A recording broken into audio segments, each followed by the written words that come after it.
भाजप सरकारनं शेतकऱ्यांची मोठी फसवणूक केली। शेतमालाला हमीभाव नाही, कर्जमाफी झाली नाही। भाजप सरकारनं फक्त झुलवत ठेवलं। 2014 मध्ये मोदींनी दिलेली आश्वासनं प्रत्यक्षात उतरली नाहीत। यामुळे शेतकरी, व्यापारी, सर्वसामान्यांचा भ्रमनिरास झालेला आहे। राज्यात आघाडीच्या उमेदवारांना मिळत असलेला प्रतिसाद पाहून भाजपच्या पायाखालची वाळू सरकली आहे।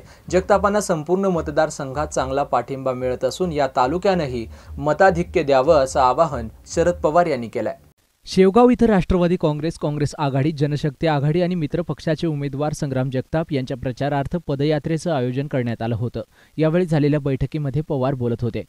माजी आमदार नरेंद्र घुले, चंद्रशेखर घुले, जनशक्ती मंचाचे संस्थापक ॲडव्होकेट शिवाजी काकडे, जिल्हा परिषद सदस्य हर्षदा काकडे, सुवर्ण जगताप, योगिता राजळे, पंचायत समितीचे सभापती डॉक्टर क्षितिज घुले, राष्ट्रवादी युवकचे जिल्हा कार्याध्यक्ष संजय कोळगे, राष्ट्रवादीचे जिल्हा उपाध्यक्ष अरुण लांडे, संजय फडके, संपत नेमाने, डॉक्टर मेधा कांबळे, जगन्नाथ गावडे, नगरसेवक, पदाधिकारी आणि कार्यकर्ते मोठ्या संख्येने उपस्थित होते। यावेळी क्रांती चौकातील श्री गणेशाचं दर्शन घेऊन पदयात्रेला सुरुवात झाली। यावेळी मतदारांच्या गाठीभेटी घेऊन पवार यांनी आघाडीच्या उमेदवाराला मतदान करण्याचं आवाहन केलं।